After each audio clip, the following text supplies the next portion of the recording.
Mañana vamos a estar recordando el día en el que Néstor Kirchner asumió la presidencia del país allá por el 2003. Y la verdad es que uno tiene emociones vinculadas a lo que Néstor hizo, ¿no? Y a lo que Néstor dejó en nosotros. Una de las cosas que dejó Néstor Kirchner para el tiempo futuro fue las negociaciones paritarias, los convenios colectivos, las negociaciones colectivas tuvieron con Néstor Kirchner un impulso como no habían tenido en todos los 90.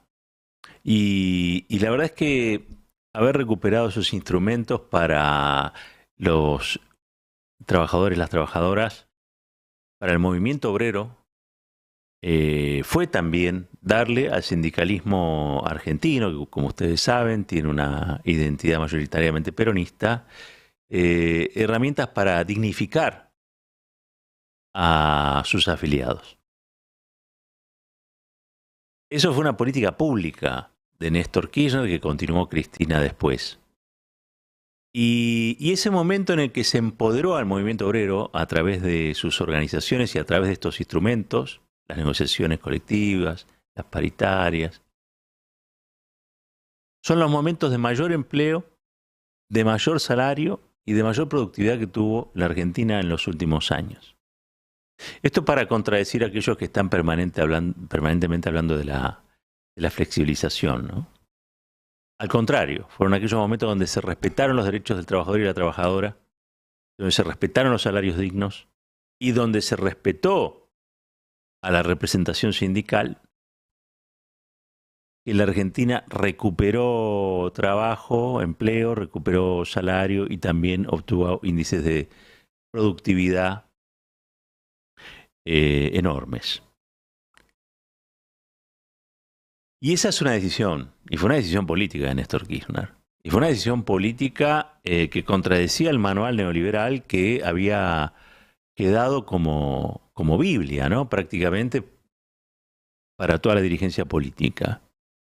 La dirigencia política estaba convencida de que el sindicalismo y el movimiento obrero organizado era un enemigo a derrotar y no un sector para incorporar en el marco de un proyecto nacional para construir una patria mejor. Creo que después de Perón y de Evita, los gobiernos de Néstor y Cristina han sido los gobiernos que más le han dado a los trabajadores y trabajadoras de la patria. Eh, y no desde una visión simplemente clientelar, como dice la derecha.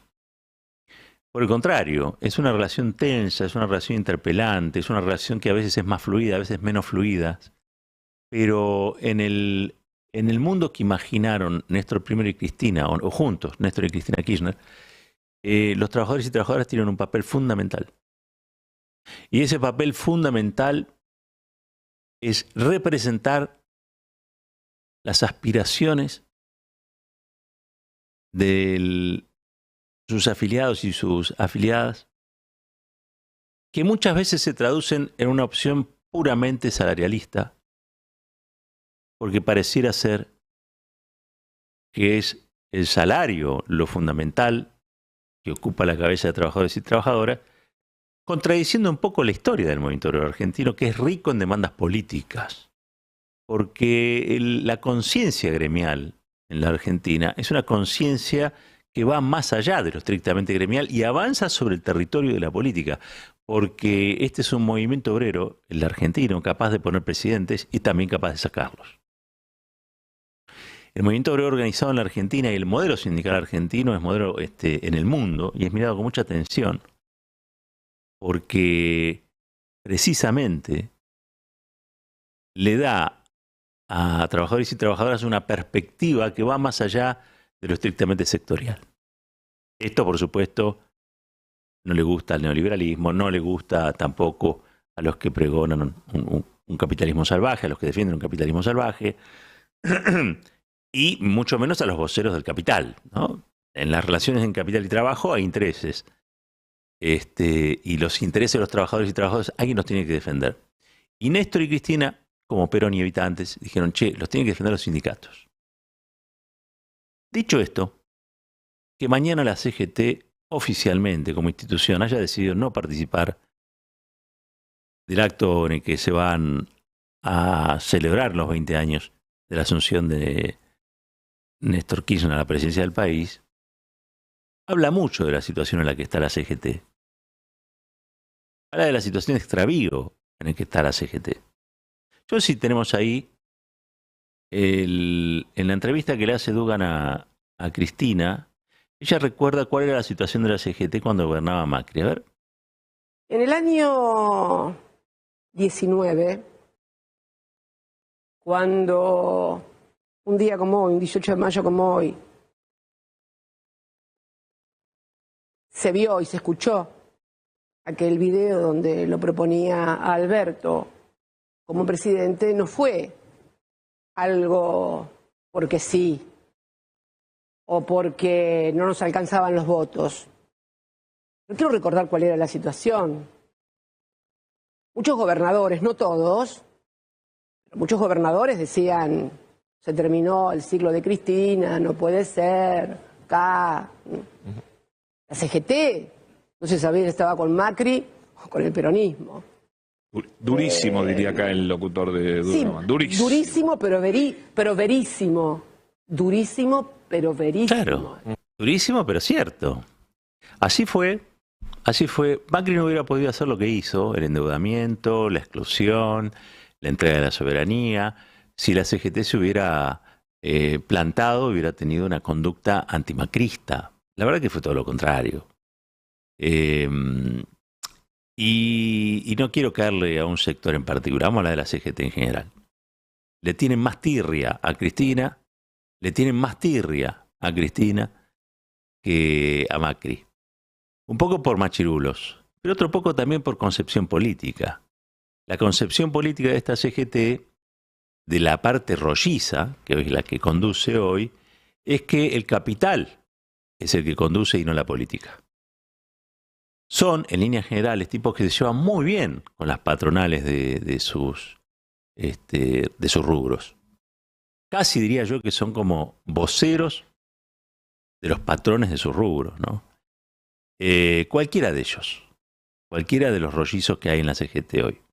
Ahora, son capaces, en esta concepción, de desconocer a una figura emblemática que les devolvió poder, les devolvió protagonismo y les devolvió afiliados. Y fue Néstor Kirchner. Mientras la CGT siga en esta obcecadamente, digamos, en este error histórico, bueno, cada vez va a tener que hacer acto en lugares más chicos, decíamos hace un rato, ¿no? Hace poco usaron defensores de Belgrano porque no pueden llenar ni una obra. Y la verdad es que van a terminar haciendo un acto en la cancha de bochas. En una cancha de bochas cualquiera. Ahí me escribía recién, me dice, no, en un metegol van a terminar haciendo actos. ¿Por qué? Y porque cada vez representan menos. El salario hoy en la Argentina es un salario miserable, entre otras cosas porque la CGT no hizo lo que tenía que hacer cuando gobernaba Macri. Y la CGT no hizo lo que había que hacer tampoco cuando a Cristina la perseguían.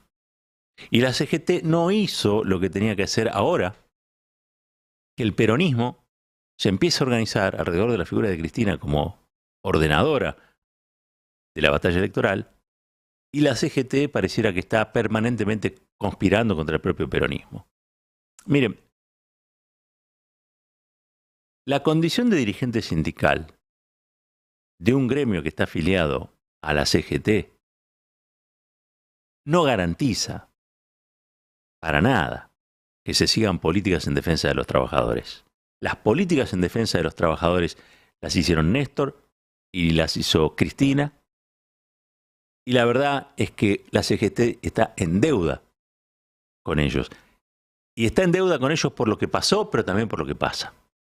Porque si hay alguien que va a devolver a la Argentina el valor del salario como eje ordenador de la vida del movimiento obrero, de aquellos que trabajan, de un país pensando en la producción, el trabajo y el desarrollo, esa es Cristina Kirchner. Y es el peronismo que se está tratando de organizar para ganar la elección. Decidir no participar de del acto de mañana en la plaza, obviamente es parte de la libertad de equivocarse. Pero no es una decisión que vaya a fortalecer la postura de la CGT y su actual conducción. Por el contrario, alguna vez voló un atril. Creo que a partir de ese momento empezó el retroceso de esta parte rolliza que desgraciadamente desacopló del peronismo real. Porque el peronismo real no es el peronismo de los despachos ni es el peronismo de la embajada. El peronismo real tampoco es sentarse con Horacio Rodríguez Larreta a negociar la flexibilización laboral como hizo esta CGT, la CGT de Horacio. Sacaron un comunicado criticando a Patricia Bullrich y a Milei, pero no a Horacio Rodríguez Larreta. Horacio Rodríguez Larreta piensa lo mismo que Milei o que Bullrich en relación al mundo del trabajo. Y es que los sindicatos son una mafia y que los sindicatos deben ser barridos porque representan una organización, que es la Organización de Trabajadores y Trabajadoras, que encarece la producción. Así piensa Horacio. Y pareciera que la CGT tiene más oídos, más tiempo para sentarse a hablar con Horacio Rodríguez Larreta que para ir a una plaza a conmemorar al tipo que le devolvió las paritarias, los afiliados, y les dio un papel, ser la columna vertebral de un nuevo momento del peronismo que fuera distribucionista, que fuera la alegría del trabajador y la trabajadora a fin de mes. Pero como dije otro día, de columna vertebral pasaron a ser simplemente el bolsillo. El bolsillo de algunos y algunas. Se sienten más cómodos en los cócteles de las embajadas extranjeras que hablando ante multitudes o caminando entre multitudes que les van a recordar una vez más que el peronismo tiene dos lugares: la plaza, la calle, el corazón, y la tradición tiene un solo lugar. Y el lugar de la tradición, para los que no lo saben, es que tarde o temprano, el que traiciona es reconocido como un traidor. Y pasan a la historia como gente que no tiene ninguna virtud. Y pasan a la historia como lo execrable, como lo rechazable. Y estoy diciendo demasiado, porque a veces ni eso. Y creo que es lo que le va a pasar a esta CGT de Horacio. A usted le va a pasar algo peor. Ni siquiera van a pasar a la historia. Un país unido por la radio.